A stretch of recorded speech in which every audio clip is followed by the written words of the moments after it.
Hey, and welcome to Fine Takes.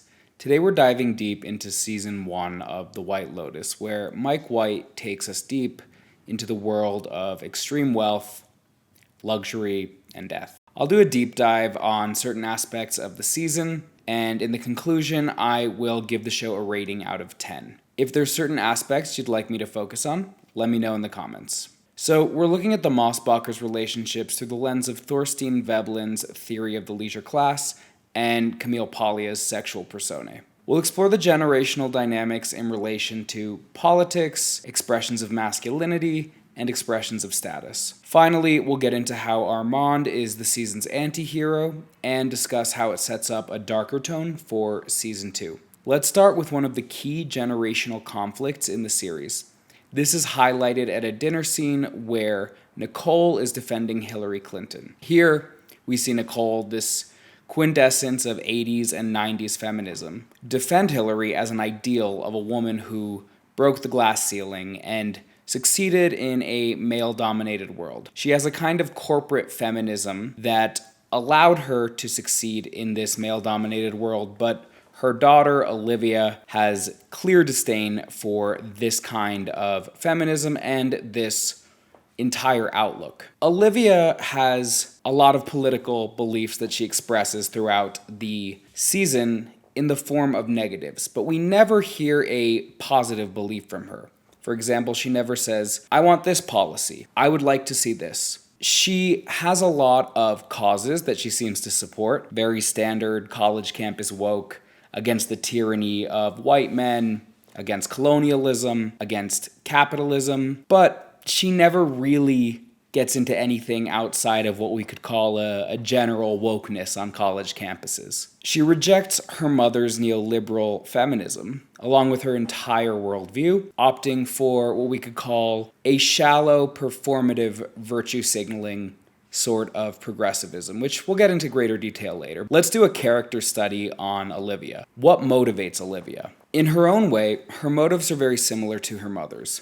But being from Gen Z, she expresses this differently. For us, Olivia is the quintessence of a certain kind of Gen Z, moral, woke, rich girl. And for her, wokeness is a kind of virtue, which is a kind of prestige. For her, there are three categories of prestige: woke moral value, cultural capital, and financial status. Her dialogue is always centered around either the pursuit of some form of prestige that I just mentioned, or drugs. Her relationship with Paula ties directly into her critique of her mother's Clinton-era progressivism. Paula is a beautiful, brown-skinned, ethnically ambiguous girl from a less wealthy background. But for Olivia, she is a signifier of a certain kind of prestige. So this is where we introduce Veblen. And in the theory of the leisure class, he outlines a really nice way for us to understand this friendship. So it's not truly a friendship. It's a form of conspicuous consumption. And let's just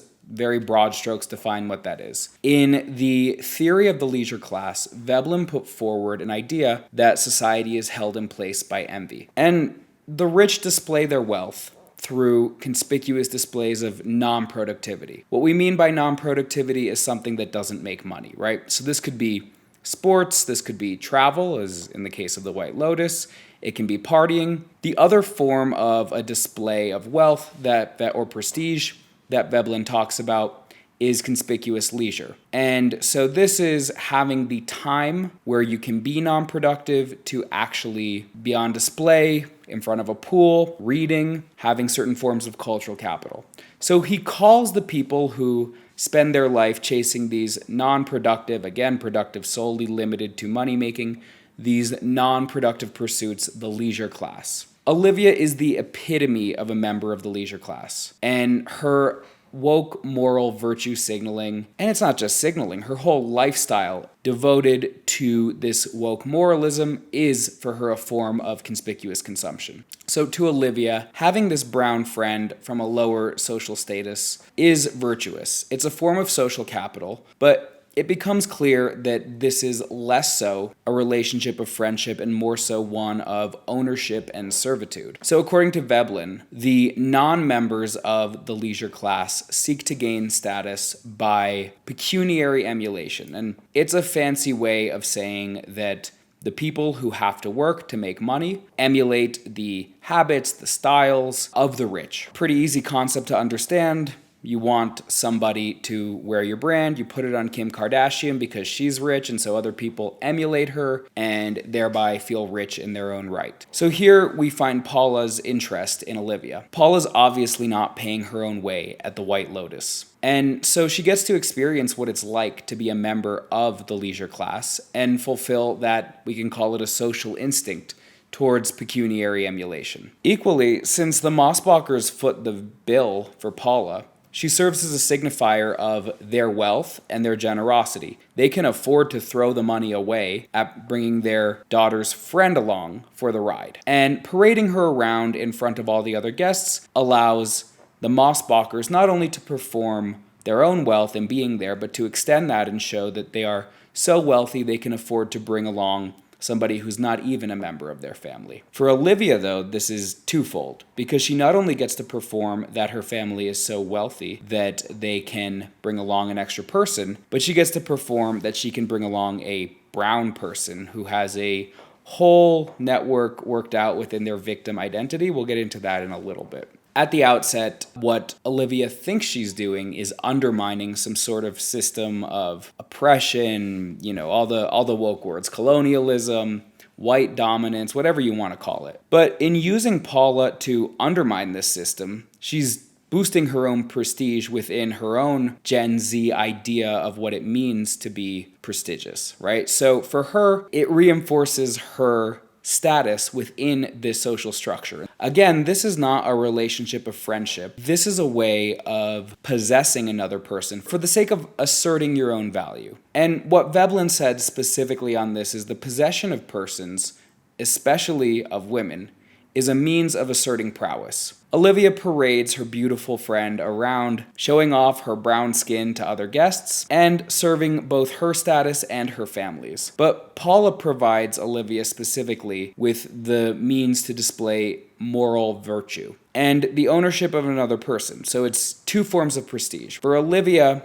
the friendship with Paula follows the same model of consumption. She consumes Paula as a marker of social status. Paula's identity as a victim feeds into Olivia's constant diagnosing and pathologizing of her family. We learn Paula has food allergies, and she is an HSP, hypersensitive person. We see Olivia ostensibly sharing this information with her family to defend Olivia or protect Olivia, but equally we see that Olivia has a preoccupation with psychopathologizing, not only her friend but also her family.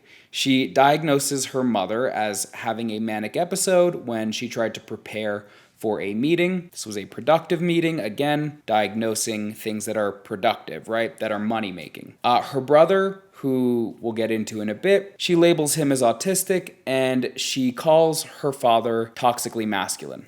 So Olivia's family, the way those pathologies function are a way for her to dismiss them. It's a way of her saying, I don't like this about you, and this is what's wrong with you. Whereas for Paula, these pathologies are something essential to her, and they're something that must be accommodated and play into her victim identity. We see her create with this a dialectic of the profane and the sacred within the realm of these pathologies. So let me know if this is something you want me to dive deeper into in another episode. Happy to do that. Anyway, the dynamic with Olivia and Paula within the context of the leisure class is absolutely nothing new. In the Renaissance, aristocrats used to keep exotic people, like brown-skinned people or dwarfs, in their court as a way of showing off how worldly they are, their wealth, and their global influence. Bringing this back to the Clintons, Hillary Clinton famously admitted to pandering for the black vote in the 2016 presidential election. Ironically, Paula plays the same role for Olivia that the black vote did for Hillary. Paula is just a feather in Olivia's hat in terms of her own prestige, whereas the black vote was essential for Hillary Clinton attaining the presidency. And the presidency for Hillary Clinton would have simply been a feather in her hat. Shortly after the Hillary Clinton exchange at dinner, we learn that Olivia has a habit of stealing men that Paula is interested in. Paula is aware of this, and so she hides the fact that she's interested in Kai, a hotel employee. Olivia's motives here in stealing these men can be seen as two-part. First, Olivia wants to assert her status over her friend, who is much prettier than she is. And so in order to do this, she undermines her friend's ability to get men. The second way that this can be interpreted is Paula is prohibited from having personhood, relationships, outside of her relationship with Olivia. And so what we see here is that, again, this isn't truly a friendship. This is an ownership relation and something purely driven by some form of rivalry or status seeking. Paula, who has a similarly woke mindset, foments a plan to steal jewelry from the Mossbachers. On the surface, she uses a rationale which is motivated by anti-colonial, anti-imperialist values. But on a deeper level, this is a way of getting revenge against her friend for using her men as conquest. Olivia's attitude of conspicuous consumption becomes even more apparent in the aftermath of this plot to steal from her parents. Paula convinces Kai, a hotel employee, the one that she's interested in, to steal very expensive jewelry from Olivia's parents, again showing disdain for Olivia. Olivia becomes aware of the plot, but she's pretty indifferent to it. She uses the ideology of anti-colonialism to justify Paula's actions, but deeply, she just doesn't care because this is not a substantial amount of money to her. Paula, on the other hand, does not move on so easily from this. We see her crying because the boy that she convinced to do this, he ends up arrested. And so this is something where she's crying, even though Olivia doesn't shed a tear about any of this. So in doing all of this, Paula is attempting to undermine the system that she views as oppressive and that oppresses Kai by the same vein. And so what we end up with is, after the theft, the boy she likes is arrested, she's crying, and this whole scenario of the theft rekindles the marriage between Nicole and Mark Mossbacher, which is really symbolic. Olivia is not just indifferent to this. We see Olivia pretty hostile to the entire family unit in a way that no one else is within that family. She is cruel to her mother when she tries to work. She's indifferent and cruel to her father with judgmental remarks, and she is constantly teasing, we can call it petty cruelty, towards her younger brother.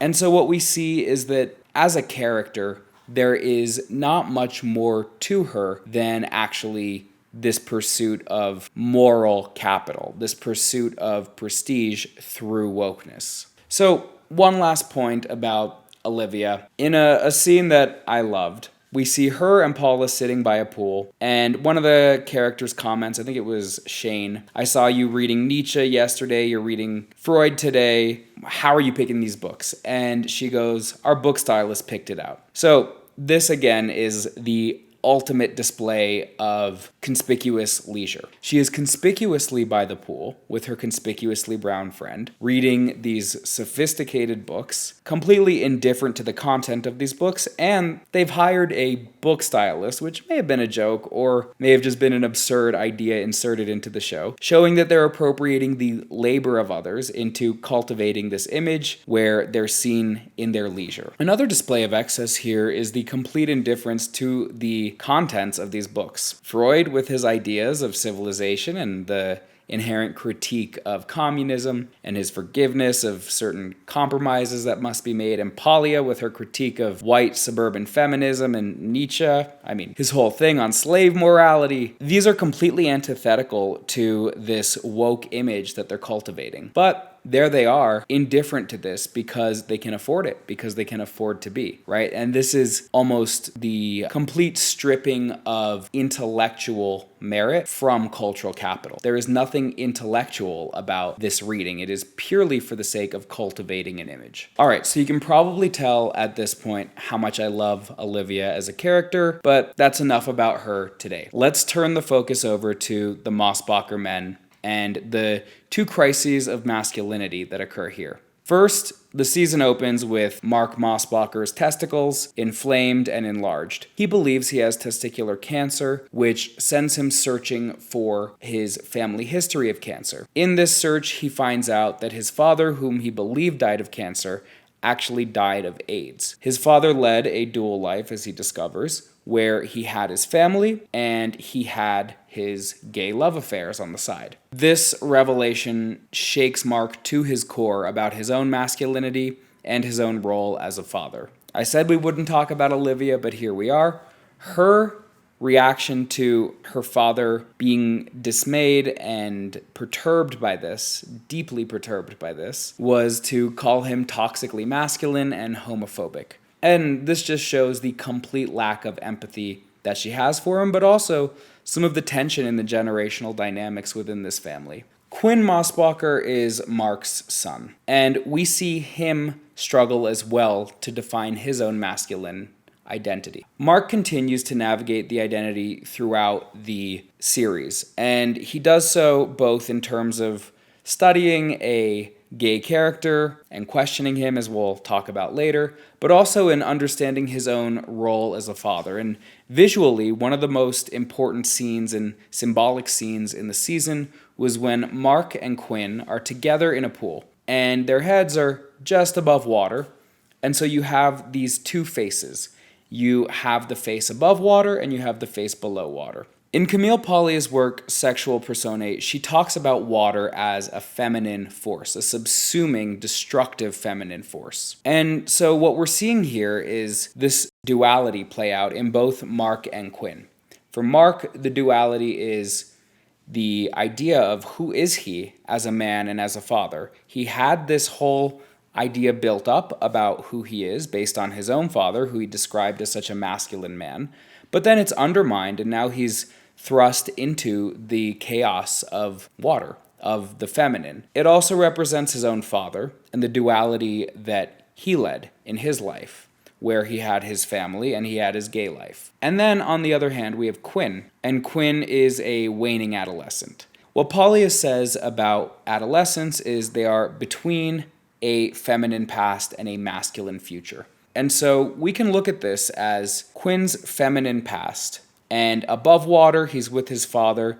They're both trying to make sense of their role as adult men, as who they are going to be relating to other men, to their sons. And so we can see this as the embodiment of his conflict, of his feminine past and his masculine future with his head above water.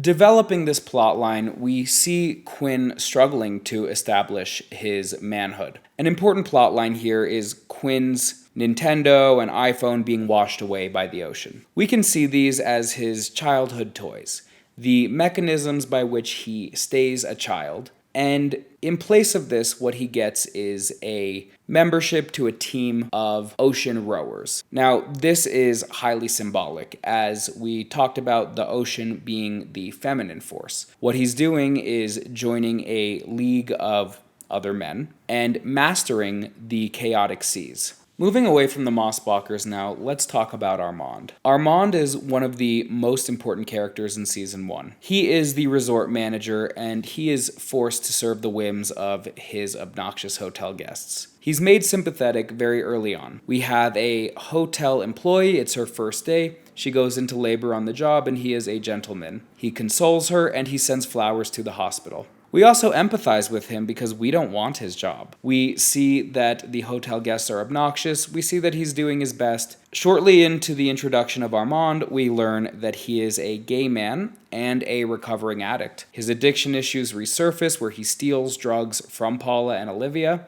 We see him engage in quid pro quo prostitution with one of his employees, and we see him engaging in revenge defecation. And so that's one way to look at it. This is his humiliating undoing, starting from a humiliating position. He is transgressing these power structures in a very real way that Olivia never manages to.